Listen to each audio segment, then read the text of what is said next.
Hi, my name is Christy and I'm with Intel Security. Today we're going to talk about leveraging HBSS for the Cyber Command's Whitelisting Task Ordinance.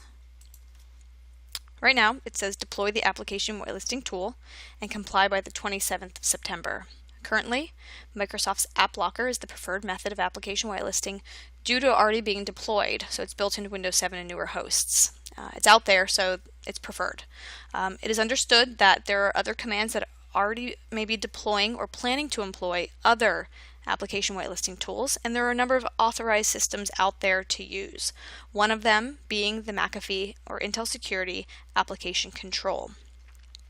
There's a rumor that DISA will be developing a standard configuration policy that's still being debated amongst the DISA team of who will be doing that. So, HBSS Application Control, aka whitelisting. Application Control addresses this task ordinance put forth by the U.S. Cyber Command and is the only application whitelisting product on the UCAPL. McAfee Application Control provides an effective way to block unauthorized applications and code execution across servers, desktops, and fixed function devices. This HBSS centrally managed whitelisting solution already uses a dynamic trust model, which is an innovative security feature that thwarts advanced persistent threats without the use of signature updates or labor-intensive manual list management. We'll talk about that in a little bit. It also uses GTI, the Global Threat Intelligence, to provide reputation of files, applications within the enterprise, and we'll get more in depth in why that's useful. And then we can protect unsupported legacy systems such as NT, 2000, XP, and the soon-to-be legacy Windows 2003. So Application Control provides the means to achieve complete security through whitelisting. Application Control has three distinct features. As you can see, it's dynamic whitelisting, memory protection, and file reputation. Whitelisting is a fairly simple yet effective concept. You create a list of trusted programs required for day-to-day operations. You let them run and nothing else. So when a new, unknown advanced threat tries to run, it can't because it's not on that whitelist. We call our whitelisting dynamic because you can configure it in such a way that the whitelist will grow dynamically when systems are patched and updated. So there's no hassle of manual updates to the whitelist. Memory protection will help ensure that the whitelisted programs, which might contain some inherent vulnerabilities, aka Microsoft, Adobe, things like that, can't be exploited through a buffer overflow or other means. Without this feature, complex threats would be able to circumvent whitelisting. And I'll be elaborating more on this feature on some other subsequent slides. And then the last piece is that file reputation. So what if you accidentally whitelisted a piece of malware? Wouldn't your whole whitelist be contaminated forever? Well, that's where this feature helps. It cross-checks the whitelist on every system with McAfee's GTI. And GTI is our Global Threat Intelligence.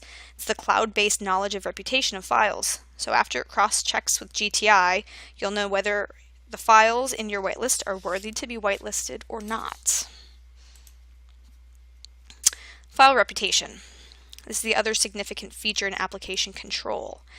Application Control creates an inventory of every application in the organization and breaks them down into good, bad, and unclassified after correlating it with the McAfee's Global Threat Intelligence, or GTI.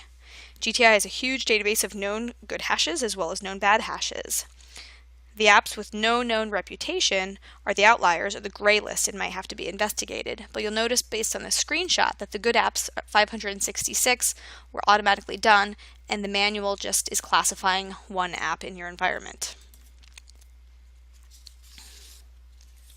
The application inventory features groups all binaries across your enterprise by application and vendor, displaying them in an intuitive, hierarchical format. Plus, you can easily search for useful insights such as applications added this week, uncertified binaries, files with unknown reputations, systems running outdated versions of Adobe, and more. We also talked about the coverage. You'll notice here it shows Windows 32 and 64-bit. We have embedded for XP, Windows 7, point of sale, servers, desktops, all Windows related. But we also do Linux, RHEL, CentOS, SUSE, Ubuntu, almost every flavor. We also do the embedded systems. So we cover a gamut of operating systems. This equates to a cost savings. So deployment and management is through the current HBSS framework. It leverages your current HBSS deployment, which means your users will have minimal training leveraging that HBSS console. You also get the visibility of applications across your enterprise. How many are reputed, how many are not. No more patch panic. Memory protection and app whitelisting will provide coverage and eliminates this urgency for security patches. And then we extend the life of that legacy system. Windows NT, 2003. They're not supported by Microsoft, but they're supported by us for our application control protection. And we have the best system performance. It's negligible CPU and memory usage, which is vital for things like the tactical systems, and those legacy systems, which can't even run more than a certain amount of memory. So there's no degradation to app responsiveness and server throughput. So, in summary, HBSS Application Control addresses the intent of this ordinance put forth by the U.S. Cyber Command. It's a cost-effective solution for the DoD. It utilizes your current HBSS enterprise infrastructure, centrally is managed via EPO, and can be quickly deployed via the EPO server, which means no training or minimal training for your HBSS admins. It uses that real-time GTI, Global Threat Intelligence, to provide automatic file reputation for the applications within your enterprise, and its enterprise application inventory provides you insight to what's running in your environment. You can also easily protect unsupported legacy systems such as NT, XP, and the soon-to-be legacy Windows 2003. That concludes the presentation, so let's get into the demonstration. So now we'll get into our demo. We're looking currently at a dashboard for application control. In this dashboard, if you're familiar with HBSS EPO, you're going to notice this looks very similar to what you're used to seeing. You have things such as attempted violations in the last couple days. Shows me what those events. I have 2 events. I have application control agent status. There's 4 enabled.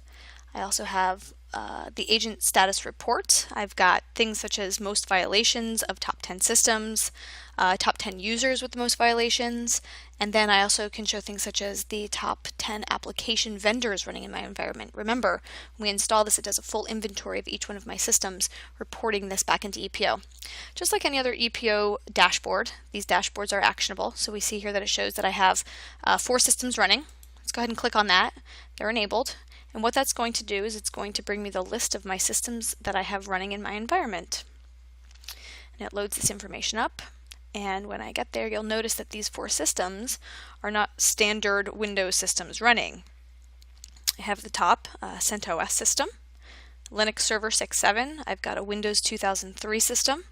I also have a Windows XP Professional as well as Windows 7 Workstation. So I have 4 systems running, and it shows me the information about all of these systems. So again, just like any dashboard, you have actionable items that you can click on, which makes it really easy for you to manage this. So let's get into how we can actually manage it and how we deploy it and things like that for the DoD. So again, all done through EPO. We're going to click on our system tree, and just like anything that you would deploy out of EPO, it's all done through the McAfee agent. And in here within our McAfee agent, you'll notice I show no systems, but I'm going to expand my system tree, get down to my app control systems, show group, this group and all subgroups, and you'll notice here are all my managed systems. They're all running the EPO agent. You notice this top one, the CentOS, it's logged in as root. Again, this is a Linux box that I've deployed, and I'm running the McAfee agent. Just like anywhere, I can click on this. It's going to give me information about this system and when it's running in my environment. It's meeting the agent compliance. Shows me IP addressing information, drive space if I had any. You'll notice that it's managed, CentOS 6.7, my server keys, all the other information that you're going to get, my total disk space, etc. Even shows me my time zone. Show me my products that are running my environment. You'll notice that I have Solid Core and my agent version 5 running as well. Shows me my threat events and everything that I have, just like you would of any other product, on all of your not only non-standard operating systems, but also legacy and standard operating systems. To deploy it, same way you would deploy any item. Go to the assigned client tasks, and you're able to then deploy these items out using a client task. I have a couple tasks deployed. I have enable solid core, I have deploy max 6.2, and then we also have a pull inventory set up in there as well that goes and actually pulls the inventory after we've deployed it. Once it gets deployed down to the host, to enable the memory protection, you do need to restart the system, but then it starts inventorying the computer and it sends all that information back to you. It's pretty nice how all that works. You can work on the assigned policies, and this is how you define the policies within your environment. So here we have the general policies of what I can set up, so exception rules, configuration, client details, etc. But then I can also set up my application change and integrity monitor control capabilities as well. So if I click on this, you'll notice there's 4 assignments. The reason there's 4 assignments is because I have 4 different types of computers running, right? So I have different policies set up. I can click on any of these policies and I can get a better idea of what's running. So I have things such as my rules running. And you'll notice we're talking about something called rule groups, right? So we have McAfee exclusion filters, we have McAfee itself. You notice when I click on them, it automatically is deploying the capability of trusted updaters. So we talked about this trust model when we were discussing it in our PowerPoint, but here's how it's actually set up and defined. It's literally this easy. You come in, you define trusted updaters such as McAfee. You can define trusted binaries if we had any, executables and things like that. You can even set up trusted users. I could say, Christy Carrolls is a trusted user and I can add myself to that group, or I can add a group of people, administrators, trusted publishers, trusted installers. You'll notice that the McAfee Total Protection is in here. We've added that in already. We also have something called trusted directories, which makes it really easy for you to manage your software. So if something's put in a trusted directory, you harden who can access that directory. So it's almost like a separation of duties. You drop in your software and only can software be deployed from that environment. So we're going to cancel out of here and we're going to go back. So we go back to our updaters and you'll notice that we still have this list of updaters and we're looking at the groups. But how do we create these rule groups to put into these policies, right? So let's go ahead and cancel out of here. And then once we cancel out, what we're going to do is we're going to show our rule group. So again, we're back in our system tree, but let's go ahead and click on menu and we will go down to solid core rules. And this is how you create your own custom rule group. So you'll notice it populates with different types. We have integrity monitor, application control, and change control. Within application control, here's all of those pre-populated groups we have in there, right? You'll notice I have something called Christie's group app control, but easily enough I can just say add a new rule group, and this is how I can go in and create a test app control group. I'll click OK. You'll notice back there that it had the option of doing Windows or Linux, right? So let's scroll down and we call it the test application control group, and there it is. So let's go ahead and edit this. It is a Windows option, and here's how we set up all of my updaters, binaries, trusted users, etc. for my groups. And then you're able to assign these groups to your policies, and that's literally how easy it is to set up the policies for app control. Now, we also have some capabilities of looking at the inventory. Remember, we saw some of the inventory in here. We can look at the inventory itself. And you'll notice I have good apps, unclassified apps, only a couple of these unclassified apps, but the majority of them are 251 good apps versus having to come in here and manually do this. Now they're classified as good through GTI. I didn't have to manually touch any of these items. It knew based on the binaries or the installers that these were okay apps, right? The acrobroker.exe is a trust level of good because it's a specific version, a specific SHA hash, and it knows the information about this. Again, this is all dynamically done. Sonic Audio, it goes in and classifies all of my items for me. Same with VMware. If I had to do each one of these individually, it could be a nightmare going through each individual item and classifying every single one of these DLLs in VMware Tools. VMware Tools is pretty common in our environments today. So we have these items down here. Then we have some other binaries, right? We can kind of scroll down. We have some good binaries down here. All of these good binaries themselves are all the ones that we got from Linux, right? We have things such as CPU frequency. We have a bunch of different good ones. These have also all been classified. So Adobe PDF readers, you'll notice that they're .py, which is Python scripting. These have all been classified as good apps through GTI. So all of the guesswork was taken out of this by utilizing GTI to classify our apps for us. It's pretty nice how that works, huh? Pretty simple, very easily done, and now we know everything's running in our system. Now this is all by application. You can also do it specifically by system itself. So if I've seen a couple bad apps running on a system, I go, you know what, this XP system has been showing me some weird stuff. Let's go ahead and click and view on that. And right now it shows me I have these good apps. I have some unclassified, nicely. I don't have any bad apps, but these good apps and bad apps, or actually I'm sorry, the unclassified shows me this agent installer. Right now it's unclassified because it's a custom build one that I built for my environment. But then I have all these good apps, right? I go through and it's classified everything for me. Google Chrome, everything is classified for me. I didn't have to do any of these individually in my environment. It's all automatically classified so I can see what's running on each individual system. Hypothetically speaking, let's say we do see something, some sort of an event in our system. Where would we see that? That's another piece to the management. Well, we would see that by going into Solid Core Events. So it's going to show me all my events in Solid Core of everything that's happened. Not just things that are denied, but things that are also allowed. You notice I see nothing at the moment. It's because I'm looking in the last hour. Not much has happened in the last hour. But I'm going to say the last 30 days. Still see nothing. It's because I want to expand this group and all subgroups. That's how I want to see all my information that's populated out there.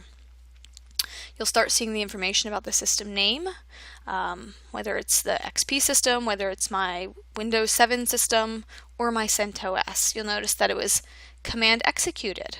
It's just admin status. That's all that was from the local administrator. That's allowed, but it's still reporting everything back into EPO, which is great for me and my knowledge and reporting purposes of everything that happened. Write file denied. Package file modification allowed, right? So, that's interesting. Let's go ahead and take a click and look at one of these. Package modification allowed. It gives me the information, what it was, where it happened, what time. The interesting part is, look, workflow ID, updater. McAfee came in and updated it. So there was all the dynamic information sent about the updating itself. We created these trusted updaters that allowed us to update our system without any intervention, and it automatically updates my whitelist as well as updates my inventory with the versions that I have running in my environment.